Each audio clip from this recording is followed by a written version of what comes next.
নমস্কার বন্ধুরা, গোপালের হেসেলে আপনাদের সবাইকে স্বাগত। গরমকাল মানেই বাজারে গেলে খুব ভালো ঝিঙে পাওয়া যায়, তবে ঝিঙের একঘেয়ে রান্না খেতে আর কতই বা ভালো লাগে।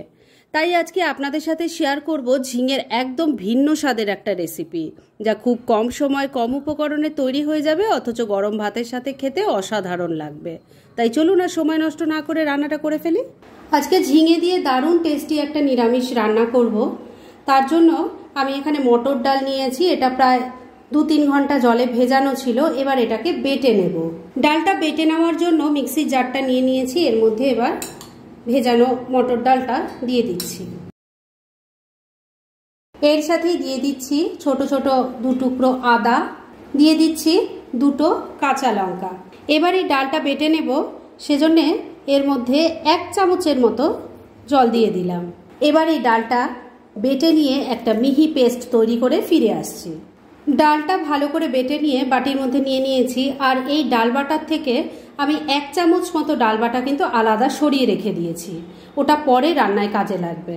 এবার এই ডাল বাটার মধ্যে পরিমাণ মতো নুন দিয়ে দিচ্ছি, অল্প হলুদের গুঁড়ো দিয়ে দিলাম।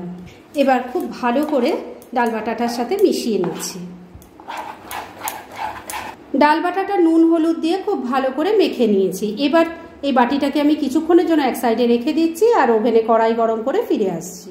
এবার মূল রান্নাটা শুরু করছি। তার জন্য কড়াইয়ে সর্ষের তেল গরম করে নিয়েছি। এই রান্নাটা কিন্তু সর্ষের তেলেই ভালো হবে। এর মধ্যে প্রথমেই ডাল বাটা থেকে আমি ছোট ছোট করে ডাল বড়া তৈরি করে নিচ্ছি। বন্ধুরা, আপনারা আমার রেসিপি দেখার সাথে সাথে আমার ফেসবুক পেজ গোপালের হেসেল, তাতেও ভিজিট করতে পারেন। ডেসক্রিপশন বক্সে লিংক দেওয়া আছে। সমস্ত ডাল বড়াগুলো ভাজার জন্য বসিয়ে দিয়েছি। এগুলোকে এবার মিডিয়াম ফ্লেমে রেখে উল্টে পাল্টে লাল লাল করে ভেজে নেব। যতক্ষণে ডাল বড়াগুলো ভাজা হচ্ছে ততক্ষণে এই রান্নার একটা মশলা তৈরি করে নিচ্ছি। কি কি দিয়ে মশলা তৈরি করছি সেটা একবার দেখিয়ে দিই। নিয়েছি ছোট ছোট 2 টুকরো আদা, 4টে কাঁচা লঙ্কা আছে, ঝালটা অবশ্যই নিজেদের টেস্ট অনুযায়ী দেবেন, আর একটা মিডিয়াম সাইজের টমেটো নিয়েছি। এগুলোকে একসাথে নিয়ে আমি বেটে নিচ্ছি, আর তারপর ফিরে আসছি। মশলাটা বেটে নিয়ে একটা বাটির মধ্যে ঢেলে দিয়েছি। এবার এর মধ্যে আমি এক এক করে কিছু জিনিস দেব।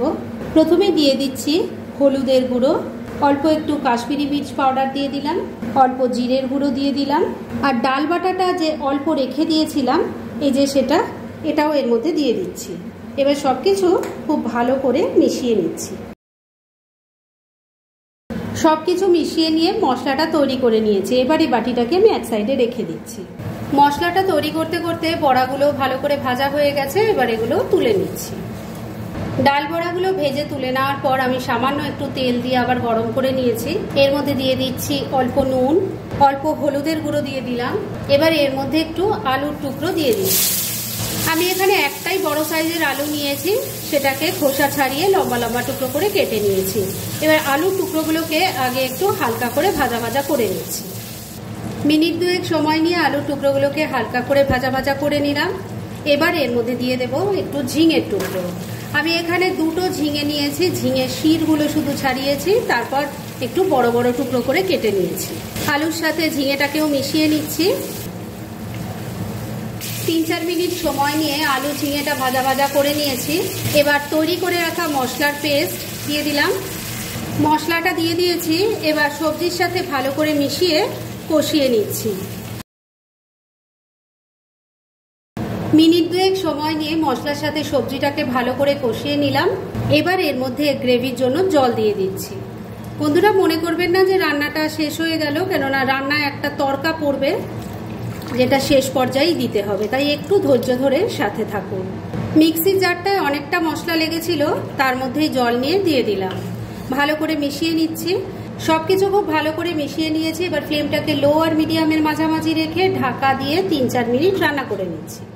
মিনিট 4 রান্নাটা করে নিয়েছি। এবার ঢাকা তুলছি, একটু নাড়াচাড়া করে নিচ্ছি। সবজি কিন্তু আর্ধেক সেদ্ধ হয়েছে, মানে রান্না তো এখনো বাকি আছে। এখনই ফুল সবজিগুলো সেদ্ধ করে নেব না, তাহলে কিন্তু পরে গিয়ে গলে যাবে।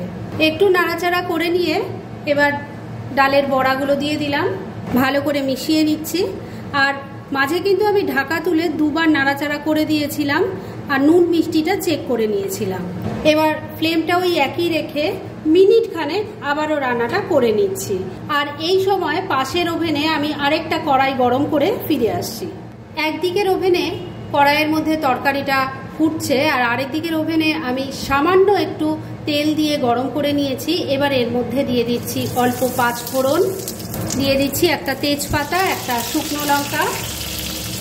ফোড়নটাকে এবার কয়েক সেকেন্ড একটু ভাজা ভাজা করে নিচ্ছি। ফোড়নটা ভাজা ভাজা হয়ে গেছে, এবার তরকারিটা এর মধ্যে ঢেলে দিচ্ছি, ভালো করে মিশিয়ে নিচ্ছি। এবার ফ্লেমটাকে ওই লো আর মিডিয়ামের মাঝামাঝি রেখে ঢাকা দিয়ে 2-3 মিনিট আবারও রান্নাটা করে নিচ্ছি।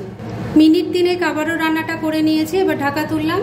গ্রেভিটা দেখুন সুন্দর ঠিক হয়ে গেছে। যেহেতু ডাল বাটাটা আছে সেজন্য কিন্তু একদম পাতলা ঝোল হয়নি, একটু ঘন ধরনের হয়েছে, যেটা দেখতে বা খেতে দুটোই ভালো লাগে। রান্না এবার একদম রেডি। সবজি খুব সুন্দর সেদ্ধ হয়ে গেছে। আমি তো দেখে নিয়েছি যে সবজি ভালো সেদ্ধ হয়েছে, আপনাদেরও দেখিয়ে দিই। দেখুন আলুর টুকরোটা দেখুন সুন্দর সেদ্ধ হয়ে গেছে। ঝিঙেটাও দেখিয়ে দিচ্ছি। দেখুন খুব সুন্দরভাবে সবজি সব সেদ্ধ হয়ে গেছে, মানে রান্না একদম রেডি। এবার গ্যাসটা বন্ধ করে দিলাম।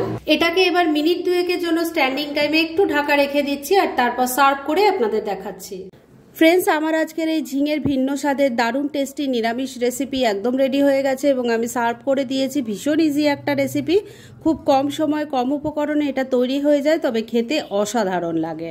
তাই দেরি না করে পারলে এটা আজই একবার ট্রাই করে ফেলুন আর তারপর কেমন লাগলো সেটা প্লিজ কমেন্ট করে জানাবেন। এরকম ধরনের অনেক ভালো ভালো নিরামিষ রান্নার রেসিপি আপনারা গোপালের হেসেল সার্চ করলেই পেয়ে যাবেন, যার মধ্যে থেকে কিছু কিছু আমি সাজেস্টেড বক্সেও দিয়ে দেব, সেখান থেকেও আপনারা দেখে নিতে পারেন। তাই গোপালের হেসেল অবশ্যই ভিজিট করুন। আর আপনারা কেমন ধরনের রেসিপি চাইছেন সেটাও কিন্তু আমাকে জানাতে পারেন। আমি চেষ্টা করব সেসব রেসিপিগুলো আপনাদের সাথে শেয়ার করার। আর আমার আজকের এই রেসিপি যদি আপনাদের ভালো লাগে আর ইউজফুল বলে মনে হয়, তাহলে যারা এখনও আমার চ্যানেলটাকে সাবস্ক্রাইব করেননি তারা প্লিজ সাবস্ক্রাইব করুন। তাহলে আজকের মতো এখানেই শেষ করছি। পরদিন আবার এরকমই কোনো ভালো রেসিপি নিয়ে চলে আসবো। আপনারা সবাই খুব ভালো থাকুন, সুস্থ থাকুন।